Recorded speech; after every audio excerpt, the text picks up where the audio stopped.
Welcome, welcome, welcome. My name is Mikkel Thorpe, and this is the Expat Money Show. Today's guest is the 2020 Top 5 finalist and People's Choice winner in the Quinsnay's Female Founders in InsurTech competition in recognition of her work with AirDoctor. Along with her partners, they started AirDoctor to ensure medicine was accessible to anyone at any time. And while the journey has not been easy, today AirDoctor is available in over 61 countries and has a network of over 20,000 doctors. Wow. And is a partner to some of the world's biggest insurance companies. Please welcome to the show, Efrat Sagi-Ofir. Efrat, how are you? Fine, thank you. Thank you for a nice introduction. I'm so happy to be here today. Well, we're very happy to have you. So maybe start by giving us a backstory. How did you start AirDoctor? What was the genesis? What was the idea of this in the beginning? So the start of AirDoctor, it's all started of a story of one of our founders. His name is Yam. He was traveling to Mexico. He was really, really sick. And when he came back home and he said, how come I can book a pizza with pineapple, I can order an Uber or an apartment, but I can't find a doctor when I need it the most? And then he talked to the colleagues and to me, and I said, wow, this is a very interesting solution. I was traveling with my family. My daughter cut herself just near the eye, and you're really, really lost. We didn't know what to do. We tried to call the insurance company. They told us to go to the hospital. We tried to Google and find results, and we couldn't find. And she was bleeding, and it's really unpleasant experience. And when I was hearing about this idea, I said, wow, this is a very important one. And I really would want to be part of this kind of a project. And this is how we started AirDoctor, from a real need. You know that the best company starts from a personal story. Definitely. Because I mean, an entrepreneur at his core or her core is to solve problems. So if you guys had a real life problem, if you saw that something like this doesn't exist in the market, and then you went out there and fixed it, I mean, that's definitely the best way to start a company. So why don't you explain a little bit more about AirDoctor? What is AirDoctor? Let's start with that. So we are connecting between travelers and doctors all around the globe. So if you are traveling, for example, to Paris and you need a doctor, so you have our unique application. After the podcast, you can download the application and see it for yourself. So you see all the doctors around you. And within just 2 clicks, you can book the appointment with the doctor. You can easily have a clinic visit. You can have a doctor come to your hotel, or you can have a telemedicine, a video conversation with the doctor, and even you can get a prescription. Okay, so why is this not already done by insurance companies? I mean, I have platinum coverage worldwide for my entire family with all the bells and whistles. Why is what you're doing not already included in a plan like that? I think this is a great question. And when we started AirDoctor, we thought, why the insurance companies won't do it? Why we need to do it? But what we learned is, if you want to give enough traction to the doctors and you want them to be happy to work with you, to give you fast appointment, you need to be very fast, agile, and to bring them a lot of customers. You know that we are in a discussion with the investors now, and just 5 minutes before this podcast, I had a meeting with one of the investors. It's a she was talking to our doctors. And the main things the doctor said, that we are paying them very, very fast. Everything is super digital. We pay them within same day, maybe 2 days. So they're super happy to work with us. No paperwork, no hassle, and they get the money very fast. The insurance companies, they are big corporates. So first of all, they don't have enough, even the biggest ones, they don't have enough traction, enough customers for the doctors to give them fast appointments and good pricing. We are working with many different companies, so we have enough customers. And we are a startup. We can work fast. We work digitally. Everything is super digitally. So for the doctors, the only thing he needs to do is press on the button of the application, visit took place. Immediately, he gets the money. And this is something the insurance companies find it hard to do by themselves. And this is why they're working with us, because they want our solution embedded in their solution for their customers. Okay, so you've kind of half answered my follow-up question there. So you are working with the insurance companies. So are you going to take your application and make it native on theirs? Are they going to license it from you? Or are they just going to refer? Like, what does that arrangement look like? And I mean, you don't have to name anything, any specific companies that's going to be, trade secrets or anything like that. But what is that piece between you and the insurance company? So we have different ways. Some of the insurance companies that say, we want to use your platform. We want to market your platform to our customers. And once you buy a policy, you will get a link to our platform. We have it as an application and as a web app. And you can just download the application or go to the web app and use it whenever you need. Some of the insurance companies are saying, we have our own platform, so we want to direct people from our platform to your platform. And then we are doing it very smoothly. And we have an open API that we communicate with the existing solutions. And then the customer goes into his own insurance company platform. And when he needs a doctor, he directs it to us. And this is the two solutions, actually, not three solutions. So it's either using our solution or going directly from the insurance companies. I want to say that we are not working only with insurance companies. Insurance companies is the most obvious because it makes sense, because I have my insurance and I want this kind of solution, give it to me together. But we also work with tour operations, because if you're going for a tour, an organized tour, and you have a problem, then the guide needs to help you and he can offer you to use a doctor. Or we work with the online travel agencies that once you buy you book your tickets, you can add a doctor as an add-on to your service. So we work not only with insurance companies. Okay, so the majority of the people that you're going to be working with are going to be shorter time travelers, like 1 week vacationers, or is it more people like my community where it's digital nomads and expats and people living overseas? Yeah, so we have a solution for both. Okay. So even if you're traveling for 1 week or 2 weeks and you need a solution, if you have high fever or bitten by a monkey or something like that, then you can use our solution. But we also have a solution for expats, because expat is also a big variety. If you're going for 6 months, or if you're going for 10 years. If you're going for 10 years, you're like a local citizen. So you will have your own pediatrician and your own dentist, and it's different. But if you're going for a 6 month or 1 year or 2 years, you're still not familiar with the doctors. You still don't know where to go. So you can easily use our platform. And I want to say that there is also the need for control and maintain privacy. What I mean, because if I'm an expat and I have I have a female problem and I don't want to share it with my neighbors and ask them, where is the nearest gynecologist? I want to maintain my privacy and to go into online platform, find the nearest doctor or the best doctor for me and go and get treated. So I think that the uniqueness of our solution is also the ability to actually book the appointment with the doctor, to find the best doctor for me, and to maintain my privacy and to maintain my ability to control and do whatever is suited for me. So we have a solution for both short-time travelers and long-time expats. Okay. I have a whole bunch of follow-up questions from the expat side. But before I dive into those, I want to kind of wrap things up on the insurance side, because there is one other thing. Now, a lot of times what I've seen with international insurance is they have their own list of doctors that you could work with. They have this hospital and that hospital, and you need to use their pre-approved people. Now, with yours, it sounds like you have a massive network of doctors. How are you ensuring that if the person is going to this doctor that they're already approved by the insurance company, that you're not sending them to somewhere that they're going to have to pay out of pocket and they're going to get this bill afterwards? Like, do you understand that? Like, how does that piece work?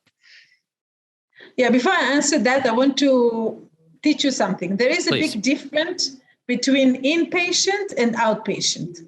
Inpatient, it's a totally different story. It's the big tickets. It's very expensive. It's very complicated.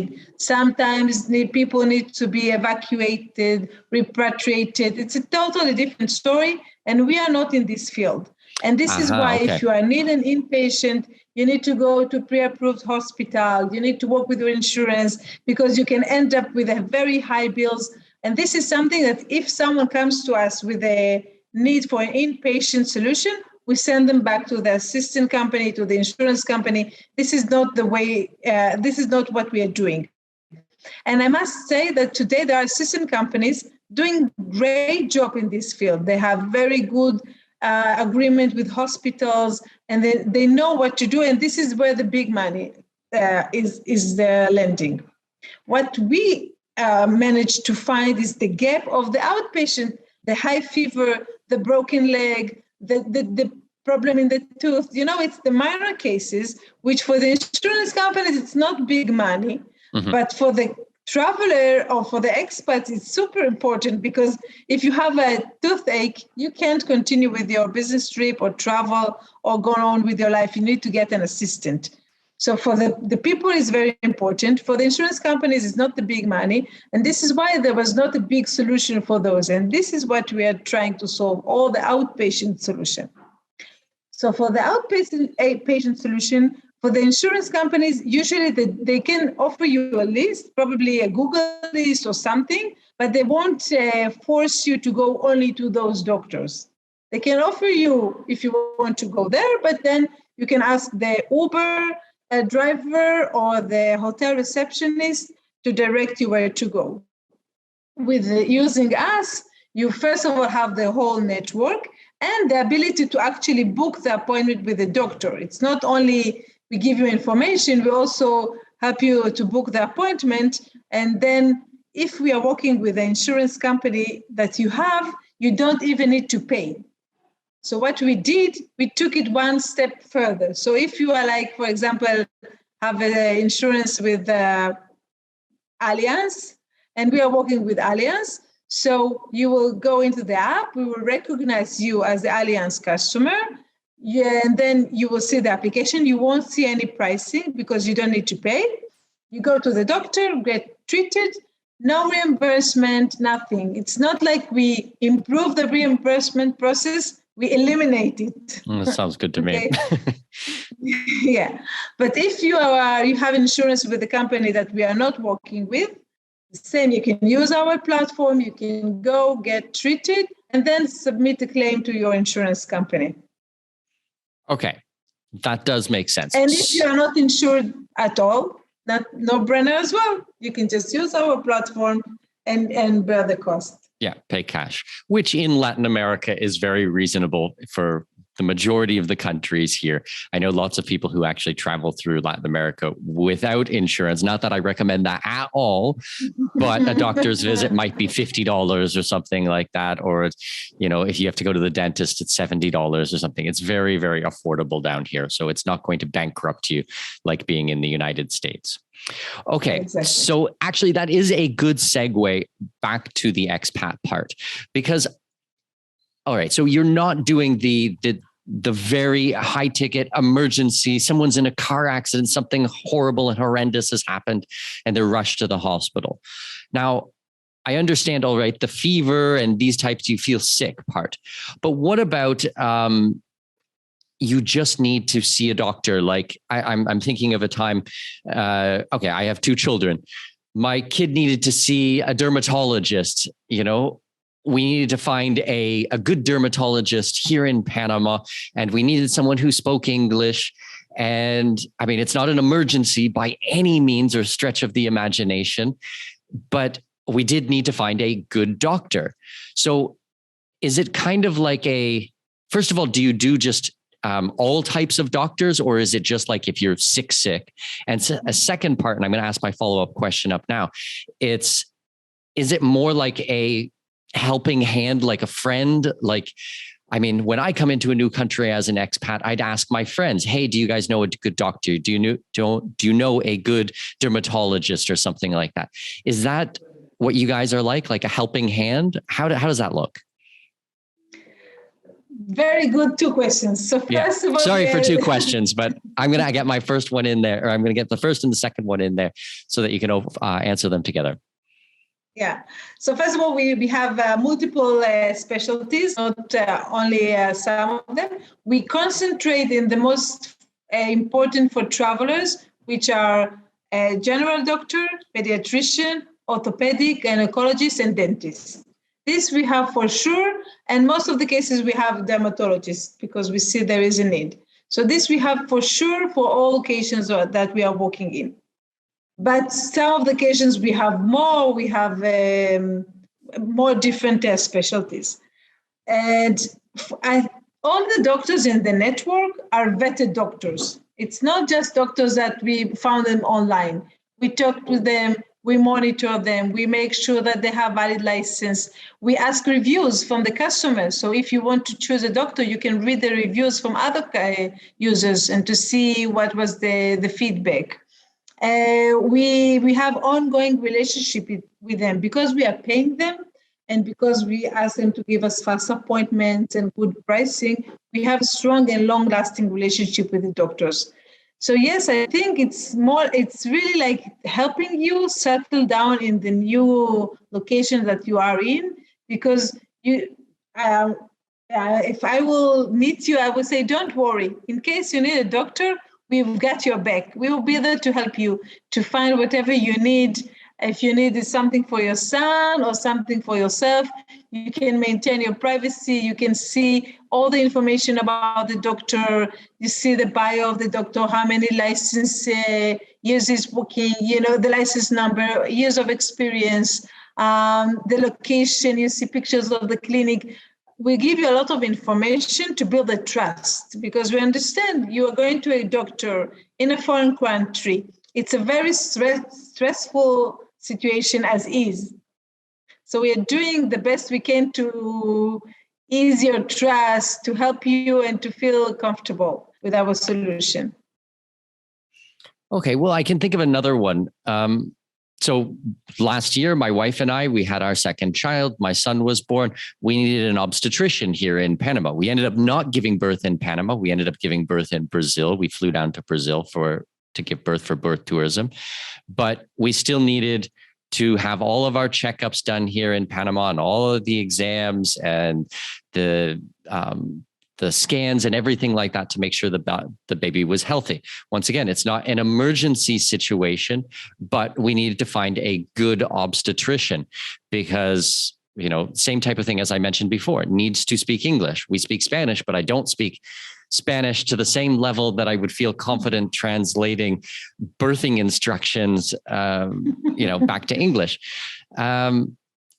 So I'm just trying to think of situations that expats would be in opposed to just the 2-week traveler, because that's not really our group here. Our community is not the 1 week, 2 weeks. It's more of this is our life. We live overseas and we live overseas for months or possibly years or possibly even decades at a time. So what about those really maybe third ring type of specialist doctors? So I just want to talk first of all about the language. What we saw that people, when they sick, they want to speak their native language. They don't want even, we always tell the story. We had our investors, our investors are from France. They came visiting us in Israel and one of them was sick. And we wanted to offer him a doctor and we want to offer him a very good doctor in Israel, but he insists. And his English is perfect. Yes, he's doing all his career in English, everything. But he insists to have a French-speaking doctor. He was not willing to see any English-speaking doctor until we found him in his French-speaking doctor because he said, when I sick, I want to speak my native language. I don't know even how to say the words in English. So it's not, this is just one story, but we have many different stories. And I think even for myself, when you're sick, you want to speak your native language. So even at the app, you can choose the language. It's one of the filters. So you can choose, I want to see a pediatrician, English-speaking doctor, and do that. And for what you say that you need to do all the observations, so I'm not sure that we'll have this specific specialty. But maybe we can offer you a pediatrician that they have subspecialty that can help you. Maybe we can offer you a telemedicine, like video doctor that can help you with a checkup and routine checkup of your son. So for the experts, I'm not sure that we are going to have all different kind of specialties. That's true. But I think that the majority of the cases, you will have whatever you need. The normal day-to-day life. The severe cases, maybe you will need to find and ask the pediatrician to direct you or something like that. But the majority of the day-to-day life problems will have a solution. And think about it. When we say that we are dealing with the non-emergency cases, with the minor cases, in real life, this is the majority of the cases. Even if you are not traveling, if you're at your home country, how many times you go to the hospital, it's rare, right? So the 85, 90% of the cases are really the ones that are not emergency cases that you still need to see a doctor or to have a consultation with a doctor using video. So this is what we're offering and you can use as expats. I really see that the expats also, they have like the student community. So we are working with expat students that they really want and need our solution because they really don't know what to do. And parents that they have small kids and they need a pediatrician and they want to find a close pediatrician. So I really see expats community using our platform and gaining a benefit from it. Okay, I want to circle back then. You mentioned earlier that all of the doctors are vetted. Now, I know that there's over 20,000 doctors in your network. What is it like to vet 20,000 doctors? Like, how does that process look? So I will tell you the story, how we started and then what we're doing now. So when we started, it was Jenny and myself, our CEO and myself. We ourselves went to Greece. We decided to start with Greece because it's a different language and it's close to Israel. So we thought it would be a good startup point for us we wanted to evaluate to see if the doctors are interested in our solution, if they want to join us, if, we wanted to check the market. So we went by ourselves and knocked on the doors of the doctors and talked to them and asked them and recruiting them. And it was a very long journey. And it took us we were flying like we can do one day Athens and Crete and then, going to the islands and everything. But it was a very interesting journey because we really learned how the doctors think, what they're looking for, what they need. And we understood them. And what we learned is that, for example, they really want to get paid fast and the things that I mentioned. So, and also what we learned is that if we use the doctor way, the doctors will never refer you to bad doctors. So you can trust one doctor to recommend another doctor, which is a good one. So what we're doing now, when we started, it was like two of us. Now we have a team and they do the recruitment. In the pandemic, it was hard to travel, but before the pandemic, we were really traveling, meeting the doctors. And we have, in some locations, we have people on site from the medical arena that are making sure that we have good and strong network of doctors. And when we say vetted, we make sure that they don't have bad reviews or malpractice problem, and they have valid license and insurance. And I think the most important for us, we collect reviews from our customers. From each appointment, we ask them reviews for the doctors and for our platform. And if we see any bad review about the doctors, first of all, we remove the doctors from the list, and then we start an investigation. And I can tell you that, unfortunately, recently we removed one of the doctors, which was a good doctor that we used a lot because he gave a very bad service to one of the customers. And we immediately removed him, even without, giving him a second chance, because the quality of the network is the most important for us. If people won't be happy, then we have nothing. You know what is the NPS score? Tell me. NPS score is a very, very harsh score that helps people, companies to check the level of service that they give. So LPS score in our industry is the average is 50%, and our average is 85%. So you can understand that we are giving a very good service, and it's very, very important for us.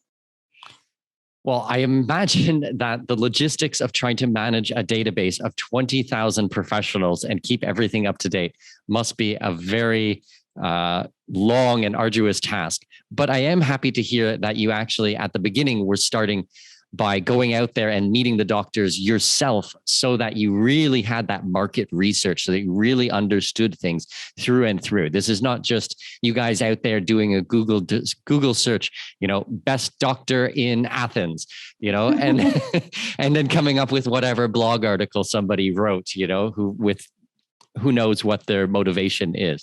That you guys actually went out there, spoke to the doctors, got recommendations. That is really valuable. Now, you mentioned that you had started with Greece. Can you explain the locations? I mean, from the introduction, it said 61 countries. Can you kind of explain, maybe not name every 61 countries, but regions or areas where people could expect to have your services? Yeah, and I'm really happy to say that we are working in 70 countries already. So we're expanding all the time. So when we started, we looked at the map and we thought where to start. And we realized that Europe is the best place to start. Why? First of all, there is a language barrier. Each country is a different language. Second, in 2019, half of the travel population was traveling inbound into Europe. And European people are traveling within the Europe countries, and people from the US are traveling to Europe. So we saw that half of the travel population was traveling to Europe. So we started in Europe. So the majority of the doctors we have in all the European countries, West Europe, East of Europe. And then we started to expand. So expand to the US, to Latin America. We did some at Asia, but I must confess that we really stopped in Asia because after the pandemic, China is closed till 2023, and the Asian market is relatively slow. So we are now more focusing in Latin America and in the US. Well, and I can definitely many doctors in Panama. Okay, I was about to say, I can tell you as an insight from someone who works in the offshore and expat space, there are massive amounts of Americans and Canadians heading south that are getting out of the US and Canada. Taxes are rampant.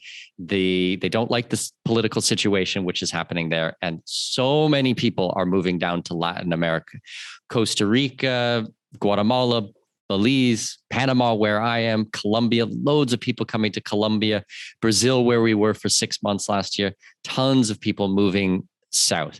So definitely that is a network, I think, that is worth developing.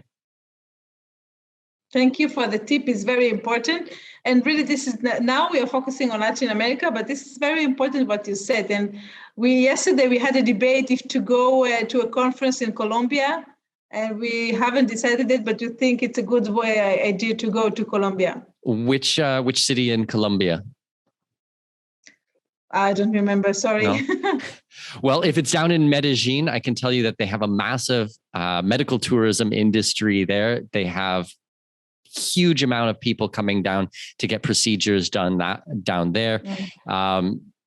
Same in Bogota, in the capital. We just got back about 2 months ago. We got back from 3 weeks in Colombia to check out the situations. I've been going back and forth to Colombia over the last 20 years, and it is so beautiful there. It has grown so much. And any of the ideas that people have in their head of Pablo Escobar and the drug trade and these types of things and how dangerous it is, Narcos. Is just from Narcos. I mean, I'm not going to say that there are not problems there. There are problems everywhere in the world, but it is a really, really beautiful place with amazing people, and the advancements that the country has made and the infrastructure, and especially in the medical fields, is phenomenal over the last 20 years.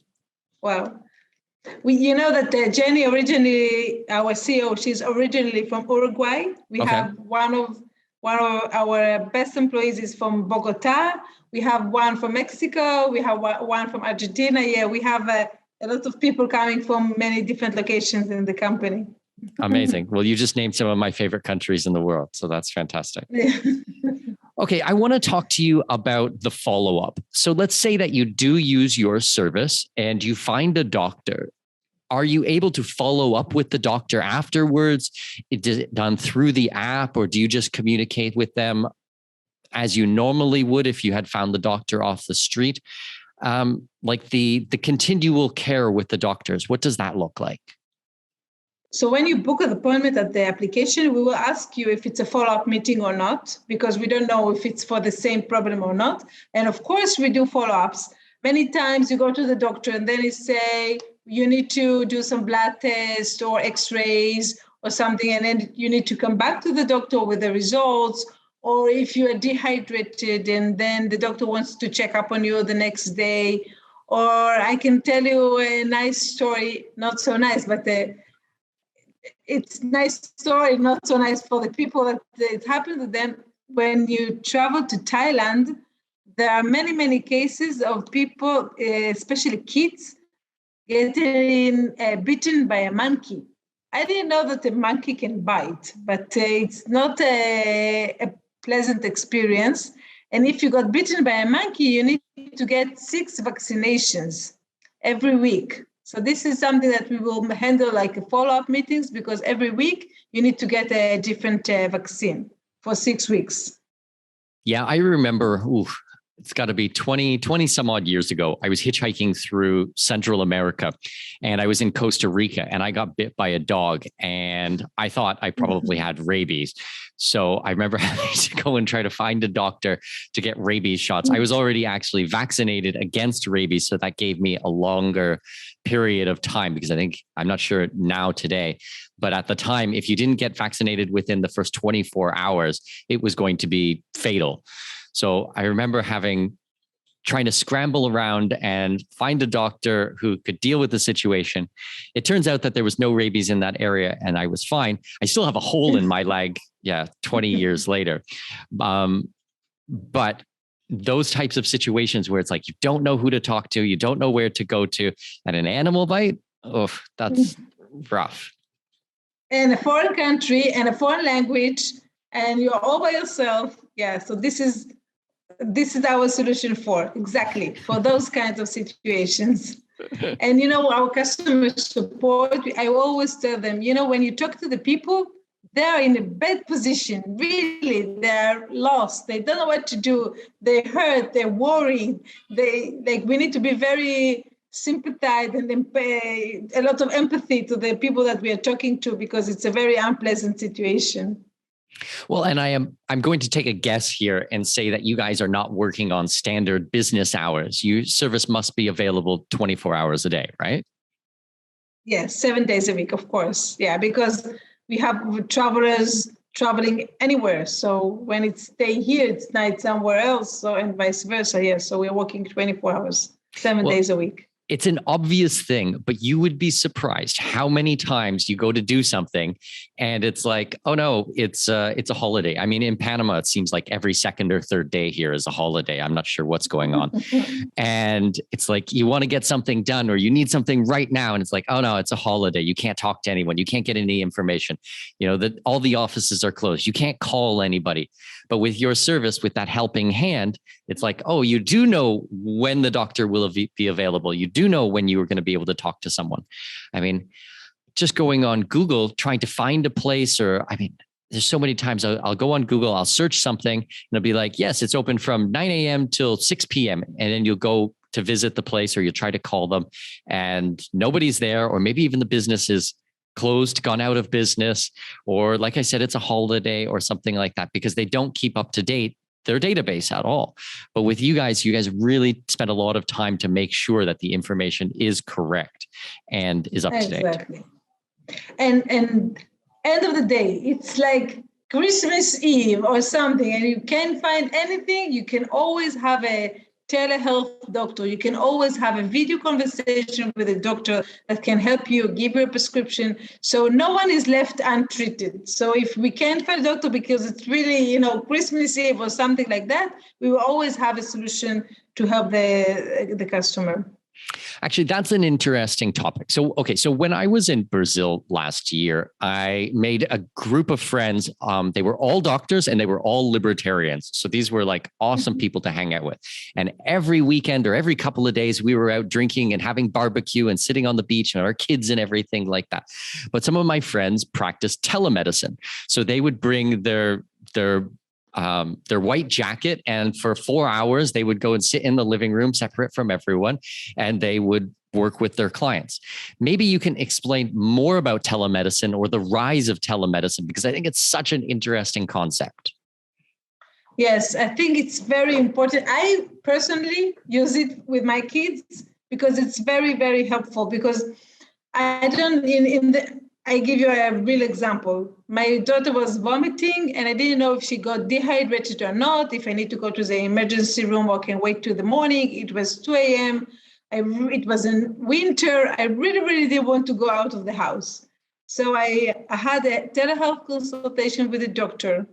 And he told me if she's crying and she has tears, then she's fine. You can wait till the morning. He asked me a few questions. He looked at her and she told me, you can wait till the morning.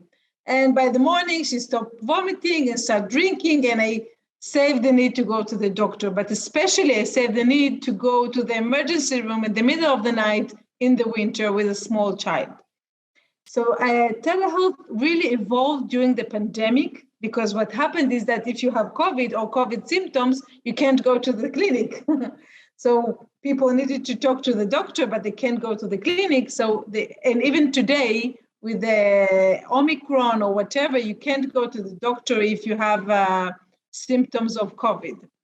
So the telehealth really evolved. And this is one of the first things we started to do when the pandemic started, is to add the technology of the video conversation with the doctor and to add telehealth doctors. And telehealth can help you not in all the cases. This is why I think that our solution of having the telehealth consultation, the clinic visit, and the home visit. So you have the whole chain of types of visits. So you can have a doctor come to your house, you can go to the doctor clinic, or you can talk to the doctor using video. And especially today with the pandemic, if you travel and you have COVID and you need to get a certification that you are okay and you can travel back home, you need a doctor to provide this certification. So you don't need to go to the clinic, or you can't go to the clinic. You need to talk to a doctor using video in order to get the certification and travel back home. Or if you lost your medication, or if you have like a fever and you don't know if it's something that they require a physical check or not, always you can use the telehealth. It's cheaper. It's much more easy to consume.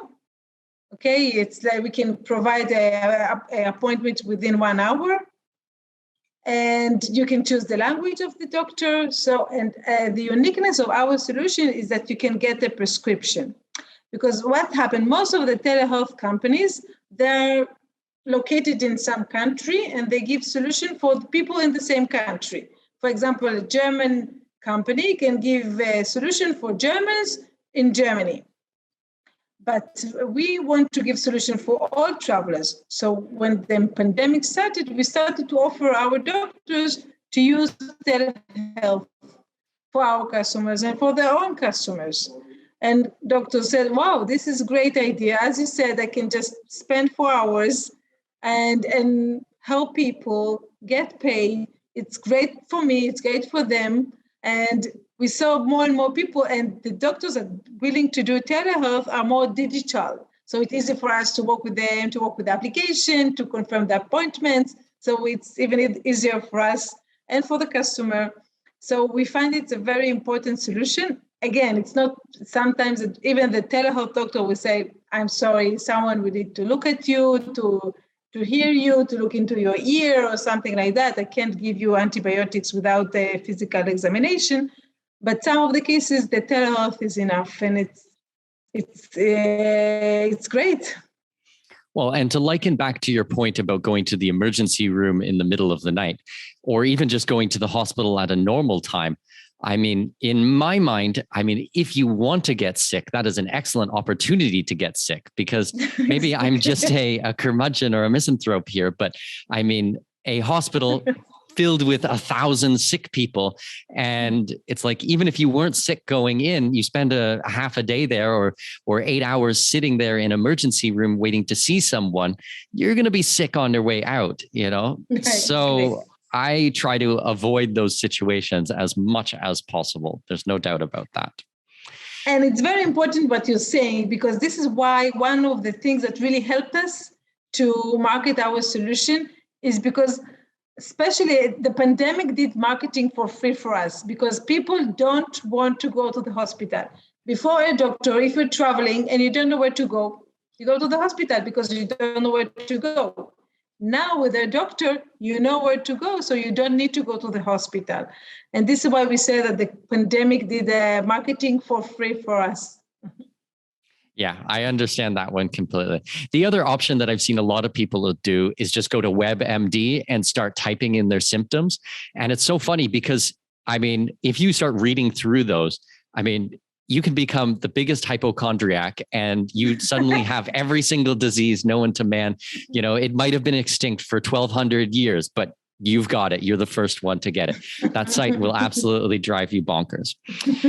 Okay, to go back to telemedicine, you mentioned the prescriptions. How does this work? How do you stop, I don't know, fraud or people gaming the system with prescriptions? Because this is something that you need to worry about. How do you make sure that the prescription that is given by the doctor is a correct one, that when they go to the pharmacy, it's going to be accepted? I mean, when dealing with pharmaceutical drugs, there's a lot of controlled substances and things like that there. Yeah, so there are some drugs that you can't provide using telemedicine. All kind of narcotic drugs you can't provide using telemedicine. And we are following the regulation. And what we are doing is that we try to give you the doctor in the same city, same country that you're in. So if you're traveling from Panama to Mexico, we will give you a telehealth doctor in Mexico that knows the rules, that knows the name of the medication. Even the names are different between Paris, London, and Mexico. The names of the drugs are different. So we have an algorithm in the application that knows your location and will offer you, first of all, the doctors that are next to your location in the same country, so you know that you will get a prescription that will be accepted in the local pharmacy. One of the things that we want to add is pharmacy medication delivery. This is something that we want to add during 2022. So you will talk to the doctor using telemedicine, and then he will give you the prescription. The prescription will be sent to the local pharmacy, and then the medication will deliver to your house or hotel. But this is in the near future. Uber Eats for prescriptions? Something like that. That sounds good to me. Another place that I don't really care about going to is the pharmacy and standing in line and trying to figure out, the different types of medication and the language. It goes back to the languages, I think, once again. I speak Spanish. I speak pretty decent Spanish. I would say I'm pretty much fluent. But still, at the same time, trying to answer questions about pharmacology in Spanish, probably not. I mean, that's just not an everyday type of conversation that you would have. So the more that you can make this an easy solution or ease someone through this, especially if they themselves are sick or they have a sick child at home and you're already stressed about your kid, and now you're having to deal with these situations, that doesn't sound like fun at all. Exactly. So this is how you said holding your hand. This is what we try to do. Hold your hand. Okay, that makes sense. So walk me through what it would be like for a client or a new user of the application. Paint me a picture. So say someone listens to this episode and they say, Efrat, that is an amazing idea. I want to be involved. I want to make sure that my family is protected. Walk us through what the onboarding is like for a new person. Okay, perfect. So either you have an insurance that works with us or you don't. Let's say that you have an insurance that works with us, Then you buy the policy, you will get a link to our solution, and then you can download it before you travel or after. Or if you're an expat, you can download it whenever you buy the policy and to have it for you whenever you need it. And then you're sick. And then you open the application, you see the application already recognize your location. So you will see all the doctors around you and you will see the different specialties. And then we will ask you to choose the best specialty for you. You have different filters. You can filter by language, you can filter by price, you can filter by location, whatever you want. And then you will see the list of the doctors. You can go one by one, choose, you can read the bio of the doctor to see information, the clinic pictures, and then you choose the best doctor for you. And then you just book the time that you want to get the appointment, and that's all. We're sending the request of your request for an appointment to the doctor, and the doctor can have three options, either to say yes, or to say, I can't see you at 10 a.m., I can see you at 11 or 1 o'clock or something like that. Or you can offer him saying, I'm not available today, but the doctor next to me in the same specialty, in the same clinic or in the nearest clinic is available, and direct you to a different doctor. And then you just need to approve that, approve the change, and that's all. Then you get all the information of the clinic, or if the doctor comes to you, you provide your information of the house, or if it's a telemedicine, you get the link for the video consultation, and that you perform the appointment. Once the appointment is done, no matter how, the doctor has confirmed visit took place, and at this point, we are making the payment procedure. So either you're paying us and we are paying the doctor, or the insurance company pays us and we are paying the doctor. So if you are insured by us, we won't ask you for any credit card information. But if you are not insured by a company that works with us, we'll ask you the credit card information. We will charge you, transfer the payment to the doctors, and you will get an invoice that you can reimburse from your insurance company. Okay, so is there any cost on the front end for the user? Is there like a monthly subscription? Is this Netflix and you need to pay $30 a month or anything like that? No, it's all free. Okay. So people can actually download the application now, get signed up. I assume you have to create some type of a profile, or is there any verification or vetting from the client side? Yeah, you just need to up your personal information, a name, age, because the doctor needs to know if you're an adult or a child or a female or male to expect who is coming to him. Just basic information, and then you can start search the application. You won't see the full name of the doctor, just the first name and the one letter of the last name, because we want you to still use our platform. But once you book the appointment, you get all the information of the doctor. Okay, so really people could download this now, set up the profile, and then inshallah, never have to use it, and hopefully I don't want anyone to get sick. I want everyone to be healthy. But if you do get sick or something happens with your kids or you have a fever or something like that, then you're already set up. You already know how to use it and it's there for you when you need it. Exactly. Okay. If you can't find anything in the application because there are no doctors around you, please don't hesitate. Call us. We have 24-hour support in 15 different languages. We will help you find the best medical solution for you. Okay, amazing. So today we are going to do something a little bit different with the interview. We recently started our Expat International School. If you guys are on my email newsletter, you guys have probably heard me talking about it. It has been going very well. And we actually have classes up and running. And I had my business partner, Michael Strong, explain this conversation and send over Efrat's bio to the class. So they had a whole conversation about Efrat and about the application for Air Doctor. And they actually came up with a couple of questions. So I'm going to read these questions for you, Efrat, and I want to get your opinion. So this first one is from Raheen, and she asks, how has Air Doctor adapted to the pandemic?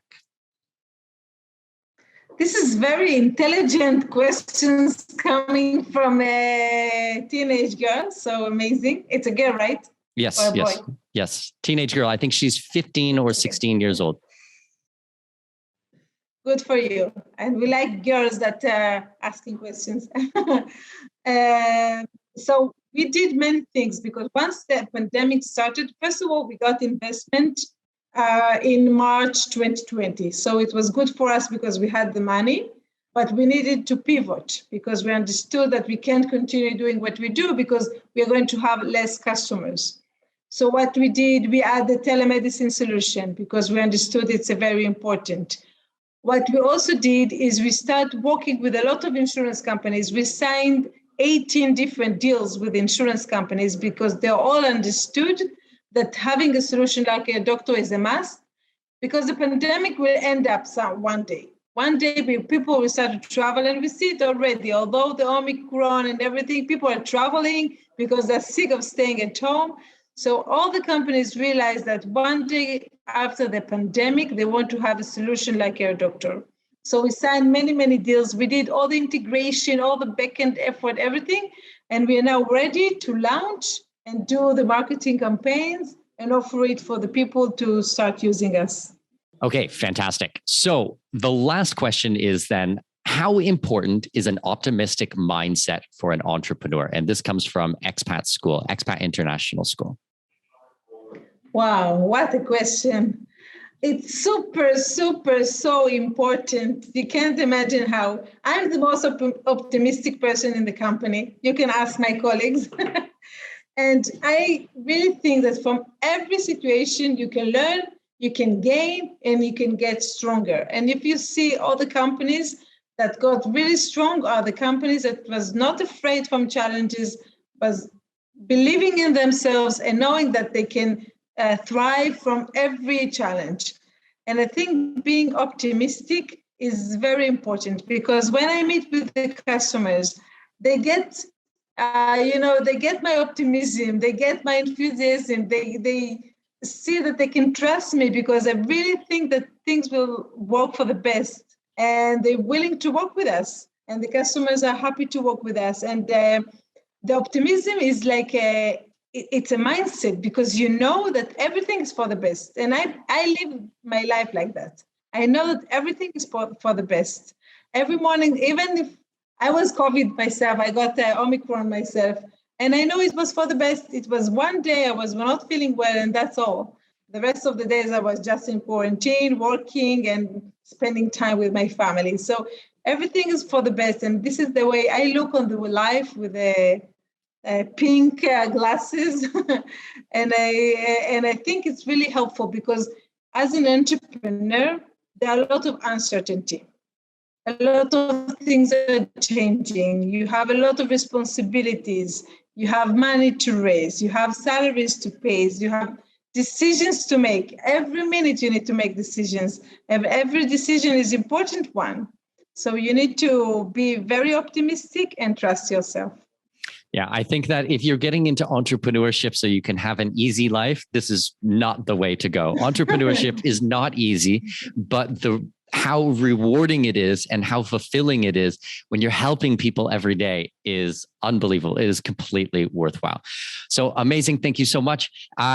Anybody who's listening and you guys want your child to be involved in Expat International School, just go to expatschool.io. We're going to be doing this on a regular basis. If you guys like this, if you guys like the kids asking questions, give me a bit of feedback. I think this is going to be a lot of fun. I want to get the discussion going in the school and have them involved in the program as we go forward. Efrat, thank you so much for today's conversation. I really enjoyed it. I certainly learned a lot, and I'm going to be downloading the application myself. If my listeners want to find out more, if they want to get a hold of you, if they want to download the app, where can we send them?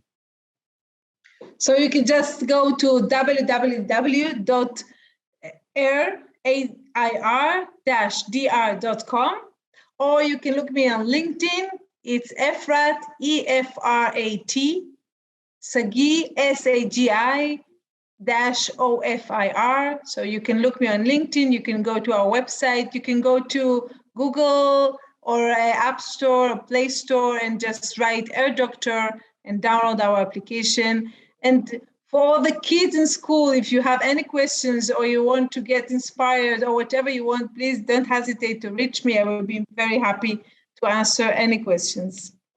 Amazing. Thank you so much. And I will talk to you soon. Thank you. Have a nice day. Bye-bye.